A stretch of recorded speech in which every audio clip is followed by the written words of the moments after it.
বৃষ্টির রাতে হাতে বানানো ফুলকো গরম রুটির সাথে ধোয়া ওঠা গরম গরুর মাংস খেতে কিন্তু মন্দ লাগে না। আসসালামু আলাইকুম সবাইকে, শিফাস ডায়েরি চ্যানেলে আরেকটি নতুন ভিডিওতে আপনাদের সবাইকে স্বাগত। আসলে আমাদের বাইরে ঘুরতে যাওয়ার কথা ছিল, কিন্তু বাইরে এত পরিমাণ বৃষ্টি নামতেছিল, তার সাথে অনেক বেশি ঠান্ডা পড়ছে, যার কারণে আমাদের বাইরে যাওয়ার প্ল্যানটা ক্যান্সেল করতে হয়েছে। আর এদিকে হাজব্যান্ড বলতেছে তার নাকি বৃষ্টির দিনে গরু মাংস দিয়ে রুটি খেতে ইচ্ছে করতেছে, যার কারণে আমিও কিচেনে চলে এসেছি গরু মাংস রান্না করতে। আমি এখানে 3 কেজি গরু মাংস নিয়েছি রান্না করতে। কারণটা হইতেছে আমরা খুব শীঘ্র বাসাটা চেঞ্জ করব, আর ছোট বাচ্চা যেহেতু আমার, তো ওকে নিয়ে বাসা চেঞ্জ করতে গেলে অনেক বেশি সাফার করতে হইব, আর রান্না করা তো অনেক দূরের কথা। এই জন্য আমি ভাবছি যে আগে থেকে কিছু রান্না করে ডিপ করে রাখবো, এতে করে আমার অনেকটা টাইম বেঁচে যাবে। কারণ ছোট বাচ্চা নিয়ে আসলে কাজ করাটা অনেক বেশি কষ্টের, আর যেহেতু আমার সাথে কেউ নেই, আমার একাই বাচ্চা সামলাতে হয়।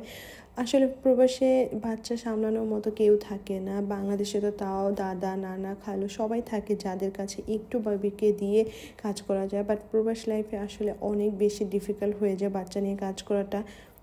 এই জন্য একটু বুদ্ধি খাটিয়ে আগে থেকে যদি আমরা কিছু প্রিপারেশন করে রাখি, এতে করে হয় কি অনেক বেশি টাইম বেঁচে যায় আর কষ্টটা অনেক কম হয়। আমি এইদিকে গরু মাংসতে বেসিক মশলাপাতি দিয়ে কষাই নিতেছি। আপনারা চাইলে এইভাবে গরু মাংসটা ট্রাই করতে পারেন, এতে গরু মাংসের স্বাদ অনেক বেশি বেড়ে যায়, টেস্ট দ্বিগুণ হয়ে যায়। আমি একটু পরপর গরু মাংসটা নেড়ে দিতেছি, আর আমি চুলার আঁচটা একদম কম রেখেছি। আর ওইদিকে হইতেছে আমি বাকি টাইমটায় আমি আমার মেয়েকে খাওয়াইতেছি, কারণ রাত্র যেহেতু অনেক হয়ে গেছে, আমরা দেরি করে খেলেও সমস্যা নেই, কিন্তু ওকে আসলে একটু আগেই খাওয়াই দিতে হয়। বাচ্চা মানুষ তাড়াতাড়ি ঘুমিয়ে পড়ে ও। এদিকে আমি ঢাকনা দিয়ে গরু মাংসটা আর কিছুক্ষণ কষায় নেব। এরপর হইতেছে আমি একদম ফুটন্ত গরম পানি এটার মধ্যে ঢেলে দিব। গরু মাংসতে আমার অনেক বেশি তেল উঠে গেছে, পরে এই তেলগুলো আমাকে ফালাই দিতে হয়েছে। সো যাই হোক, এরপরে আমি পানিটা ফুটিয়ে এর মধ্যে হইতেছে আলু দিয়ে দিব, কারণ আমি যেহেতু রুটি দিয়ে খাবো, আর রুটি দিয়ে গরু মাংসতে একটু আলু দিলেই ভালো লাগে। তারপরে হইতেছে আমি গরু মাংসটা আলাদা করে নিয়েছি, আজকে আমার যতটুকু প্রয়োজন আমি ততটুকুই নিয়েছি, আর বাকিটা ঠান্ডা করে পরে আমি ডিপ করে রেখে দিব। এই তো আমার গরুর মাংস রান্না হয়ে গেছে। আর এই দিকে হইতেছে আমি কিছু রুটি বানিয়ে নিয়েছি, আর রুটিটা ভেজে নিতেছি, কারণ অনেক রাত্র হয়ে গেছে, তাড়াতাড়ি আমার কাজ শেষ করতে হবে। আর এই তো আমার রান্না বান্না সব শেষ, এবার আমি আমার হাজব্যান্ডকে খেতে দিয়ে দিব। ওর যেহেতু সকালে কাজ আসছে, তাই আমি চেষ্টা করছি একটু তাড়াতাড়ি করা, বাট তাও অনেক লেট হয়ে গেছে।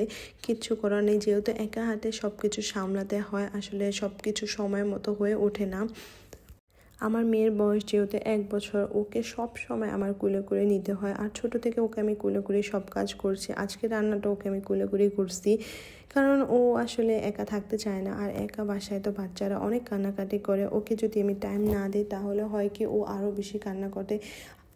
আর এই দিকে দেখেন আপনাদের ভাইয়া খাবারটা খেয়ে বলতেছে অনেক মজা হয়েছে। সো এটাই ছিল আমার আজকের ভিডিওটা কেমন লাগছে অবশ্যই কমেন্ট করে জানাবা, লাইক দিবা, শেয়ার করবা, আর চ্যানেলটা প্লিজ সাবস্ক্রাইব করে দিও। আমি যেহেতু নতুন, তোমাদের একটা সাবস্ক্রাইবে আমি আরও ভিডিও বানানোর উৎসাহ পাবো। নেক্সট ভিডিওতে দেখা হবে। আল্লাহ হাফেজ।